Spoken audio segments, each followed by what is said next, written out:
पृथ्वी का निर्माण, विस्तारपूर्वक और संगठित जानकारी। एक नेबुला का निर्माण लगभग 4.6 अरब वर्ष पहले हमारे सौर मंडल की शुरुआत एक विशाल गैस और धूल के नेबुला से हुई। ये नेबुला एक सुपरनोवा विस्फोट के बाद बना, जिसमें भारी तत्व और ऊर्जा शामिल थे।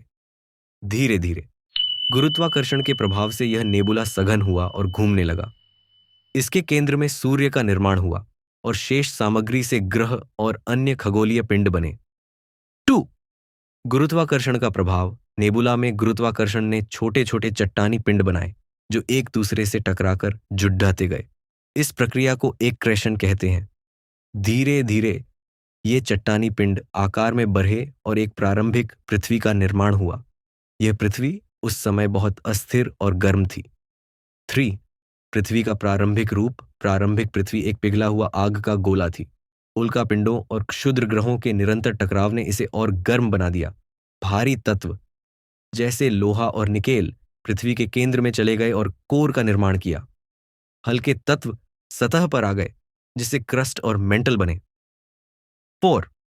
ज्वालामुखीय सक्रियता। पृथ्वी के शुरुआती चरण में ज्वालामुखीय गतिविधियां अत्यधिक थीं। ज्वालामुखियों से लावा, गैस और भाप का उत्सर्जन होता रहा।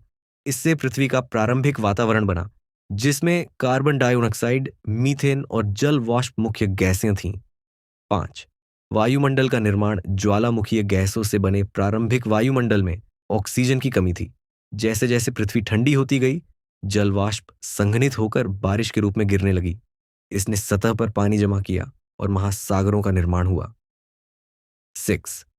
पानी का आगमन। वैज्ञानिक मानते हैं कि पृथ्वी पर पानी धूमकेतुओं और क्षुद्र ग्रहों से आया। इनमें मौजूद बर्फ के अंश पृथ्वी पर गिरकर पानी के रूप में परिवर्तित हुए।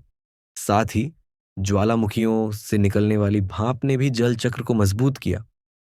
यह पानी महासागरों के निर्माण का आधार बना। 7. स्थिर सतह का निर्माण। जैसे जैसे पृथ्वी ठंडी होती गई, इसकी सतह ठोस और स्थिर हो गई। टेक्टोनिक प्लेटों की गतिविधियों ने महाद्वीपों और महासागरों को अलग किया। इन प्लेटों के चलने से पहाड़, डीह, घाटियां और अन्य भूगोलिक संरचनाएं बनी। यह प्रक्रिया आज भी जारी है। 8. जीवन की शुरुआत। महासागरों में मौजूद रसायनों और सूर्य की ऊर्जा ने मिलकर जीवन के पहले अणु बनाए। यह प्रक्रिया बायोजेनेसिस कहलाती है। सूक्ष्म जीव जैसे साइनोबैक्टीरिया महासागरों में पनपे और जीवन के विकास की नींव बने। 9. ऑक्सीजन का विकास। साइनोबैक्टीरिया ने प्रकाश संश्लेषण द्वारा ऑक्सीजन उत्पन्न करना शुरू किया। यह ऑक्सीजन वायुमंडल में भरती गई, जिससे पृथ्वी पर जटिल जीवन का विकास संभव हुआ। इस घटना को ऑक्सीजन क्रांति कहते हैं। दंस।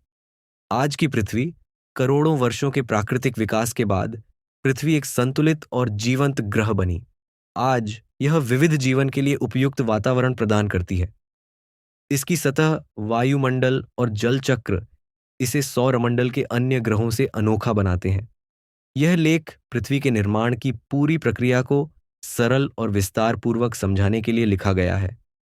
यदि आपके पास कोई प्रश्न है या किसी विशेष विषय पर और जानकारी चाहिए, तो हमें अवश्य बताएं।